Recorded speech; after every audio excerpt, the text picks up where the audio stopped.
इस वाक्य में श्याम सुंदर से हार मानने की बात कही जा रही है। यह बात उचित नहीं है, क्योंकि श्याम सुंदर किसी से न जीत सके ऐसी कोई पर्सनैलिटी नहीं है। सभी उन सुंदर किसी से न जीत सके ऐसी कोई पर्सनैलिटी नहीं है, और अगर करे भी, ऐसा भी होता है कभी कभी, असमर्थ भी क्रोधावेश में समर्थ से भिड़ जाता है, तो भिड़ जाता है तो एक ही ठोकर में समाप्त भी हो जाता है। जो सुनना नहीं चाहता उस पर क्या कृपा करेगा कोई संत, कोई महात्मा, कोई भी हो। और अगर कहीं उसने सुन भी लिया तो हंस देगा। अरे बाबा जी, तुमको एक वाक्य नहीं मालूम क्या? तुम कहते हो भगवान ने। अब महात्मा जी क्या बोलेंगे? बोलिए महात्मा जी क्या बोलते हो? पेट मिल का, अरे तुम्हारा पेट तुम्हारा पोथा, हम नहीं मानते, हमारी इच्छा। ये अधिकार किसी महात्मा को है नहीं। यहां नहीं मानते, मैं तुम्हें अनुभव करा दूं तो, तुम्हें परमानंद दे दूं तो, भगवान के दर्शन करा दूं तो, ये कहने की हिम्मत नहीं किसी महापुरुष में, क्योंकि उसको अधिकार ही नहीं ऐसा करने का। इसलिए क्या करेगा बेचारा? सिर झुकाकर चुपचाप अबाउट कर कोई मार्च लौट जाएगा अपने आश्रम में। ये माया नाम की नौकरानी जब अपनी कृपा करती है और चप्पल जूते लगाती है संसारी जीवों को, जब स्त्री ने पति को डांट लगाया, के पीछे और कृपालु चला जाता है एक कदम। श्रद्धा की उत्पत्ति होती है वैराग्य से, और वैराग्य की उत्पत्ति दो प्रकार से होती है, एक तो विवेक से और एक चप्पल जूते से।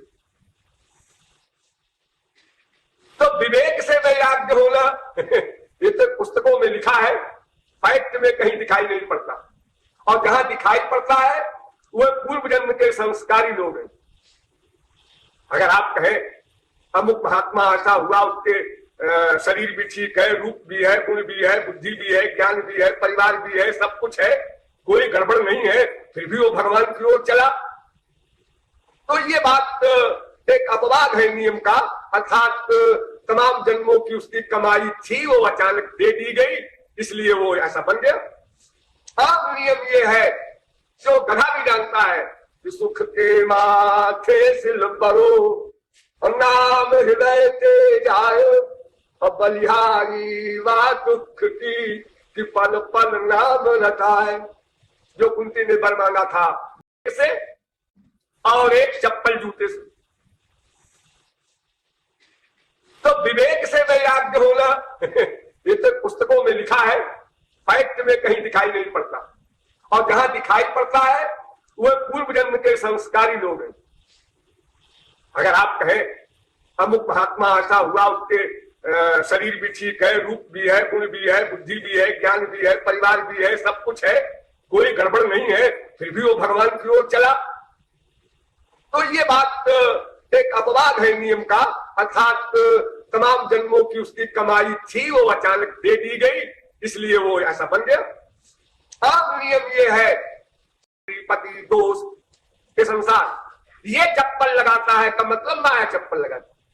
ये सब माया के परिवार वाले लोग हैं, उनकी पार्टी के हैं। ये सब कमर कसे हैं कि तुमको ईश्वर की ओर नहीं जाने देंगे, हम तुम्हारे बाप, हम तुम्हारी माँ, हम तुम्हारी बीवी, हम तुम्हारे पति, हम तुम्हारे बेटे, सब पकड़े हुए हैं चारों ओर से उसको। यहाँ बैठे हुए लोगों में, क्योंकि ब्रह्मज्ञानी को तो चिंतन करना पड़ता है, ये ऐसे ब्रह्मज्ञानी है, वही तो कराता है, सब वही तो करा रहा है। वो कह रहा है अपने बाल बच्चों से प्यार करो, ये सब बाल गोपाल है।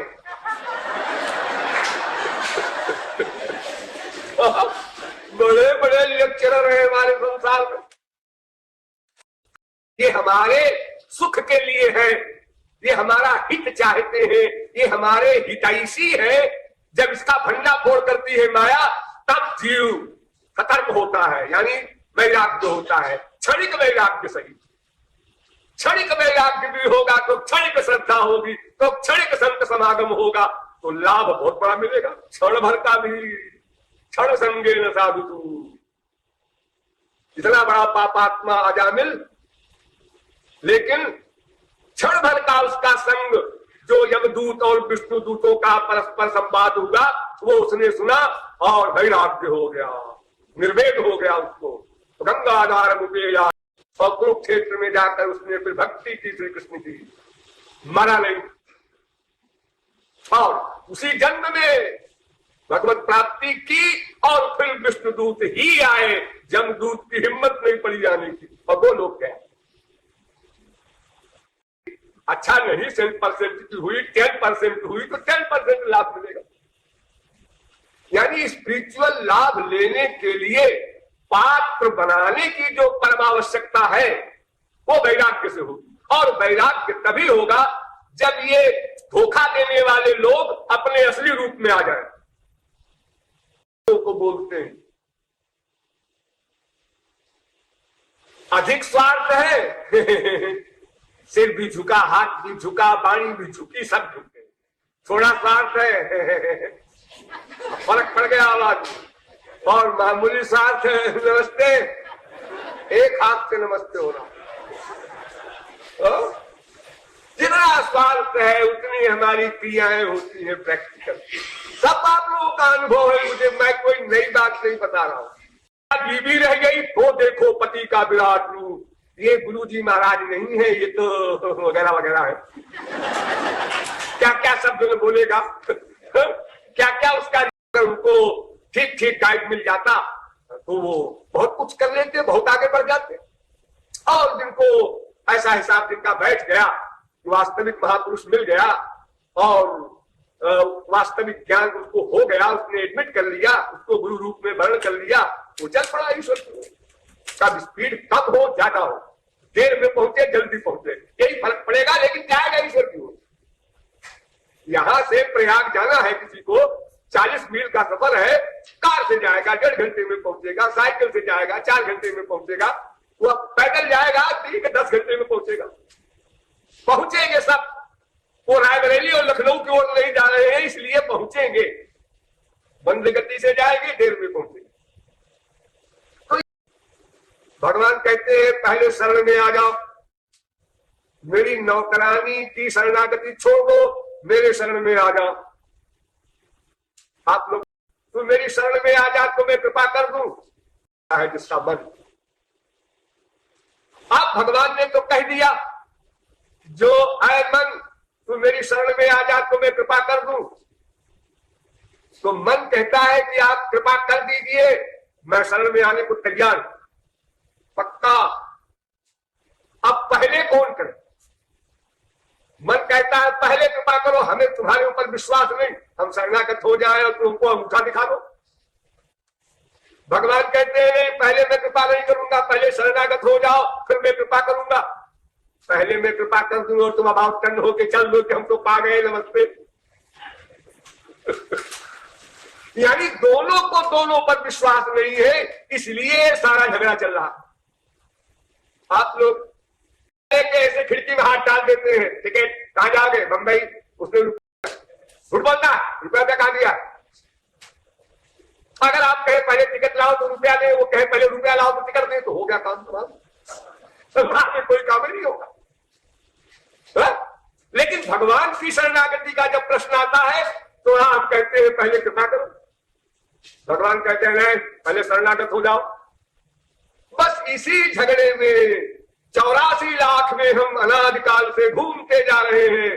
न भगवान जिद छोड़ते हैं कि कृपा कर ही दे, और न मन जिद छोड़ता है कि चलो शरणागत हो ही जाते हैं। अरे अनंत बापों के, माओं के, बहनों के, भाइयों के, बीबियों के शरणागत हुए अनंत बार, एक बार भगवान के या महापुरुष के शरणागत हो जाते हैं। अरे नहीं भगवत प्राप्ति होगी तो क्या बिगड़ जाएगा?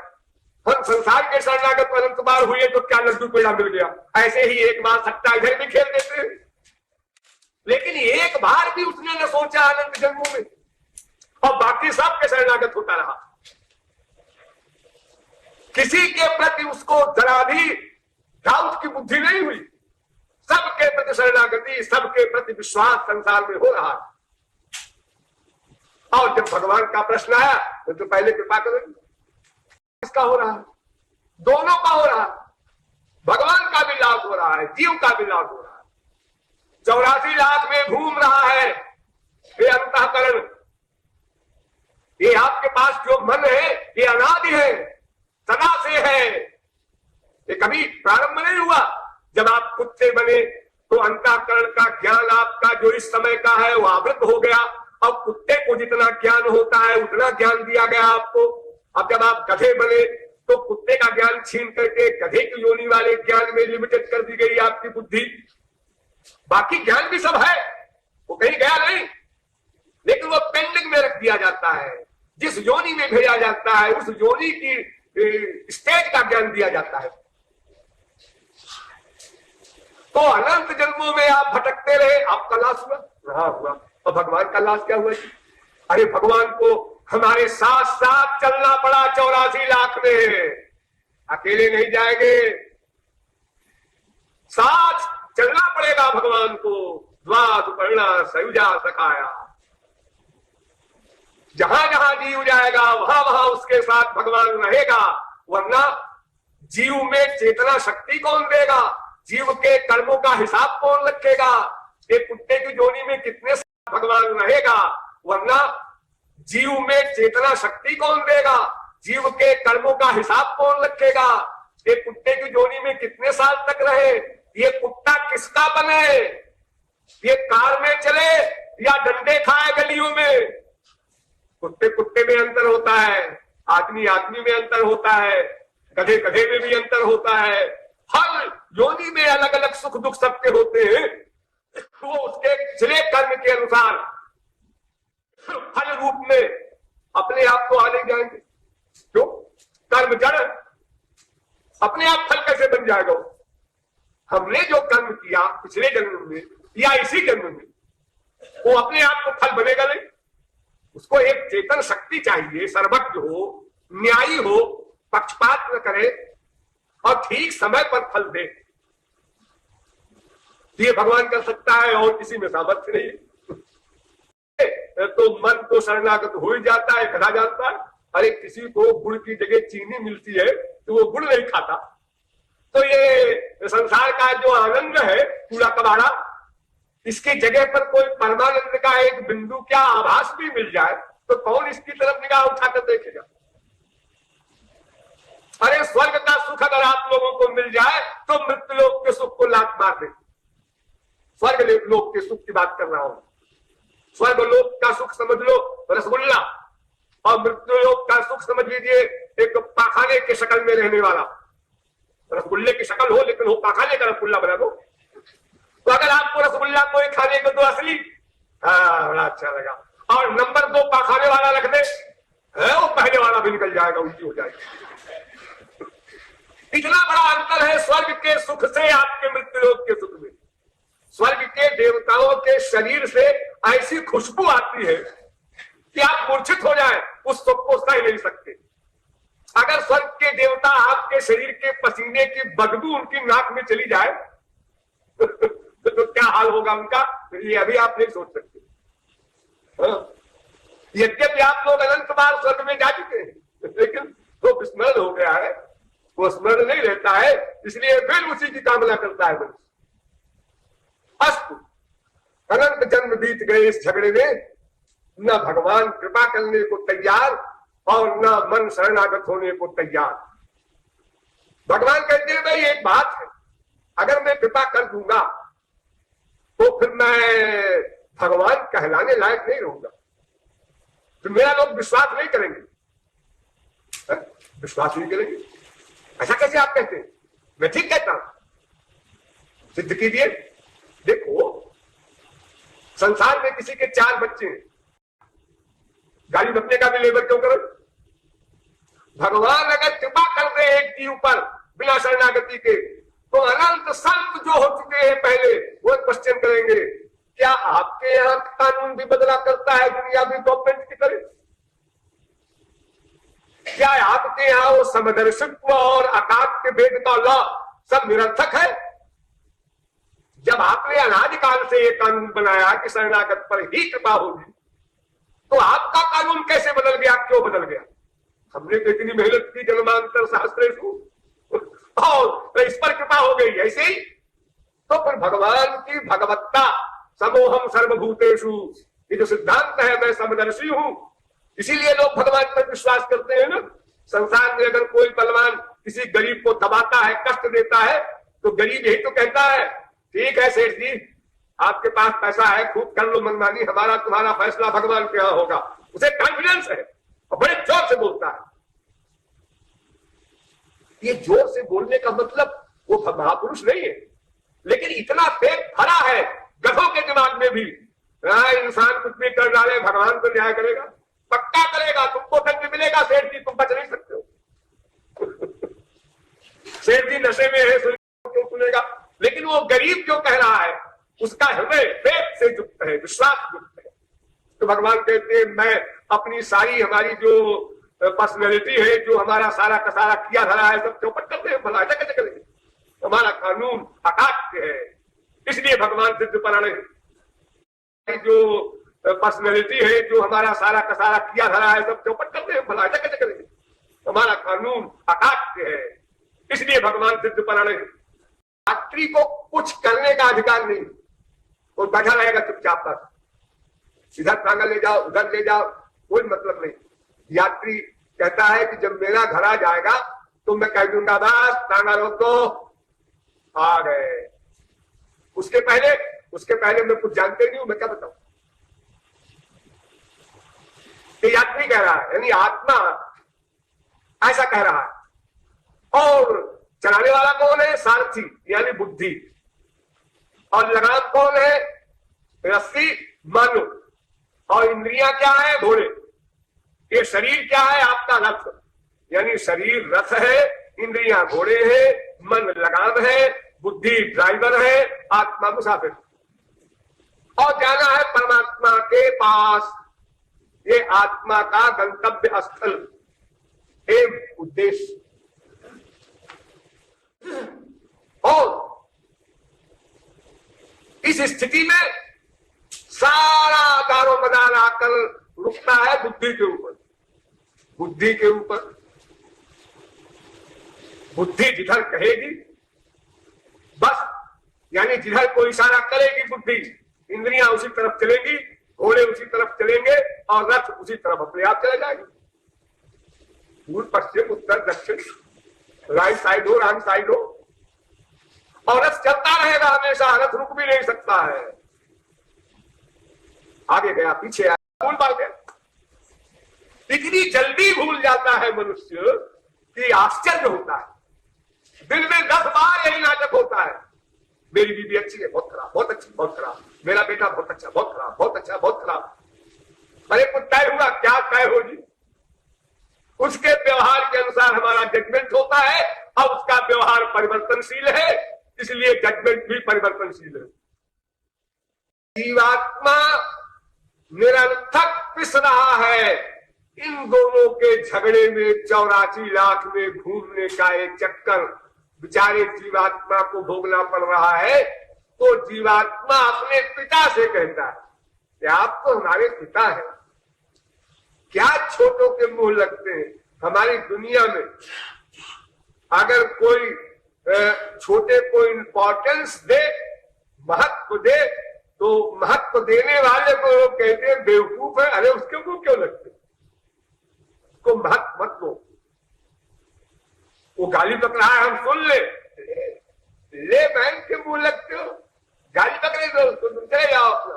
हाथी अपनी चाल चलत है, कुकर भूकतवा को भुकवा दे।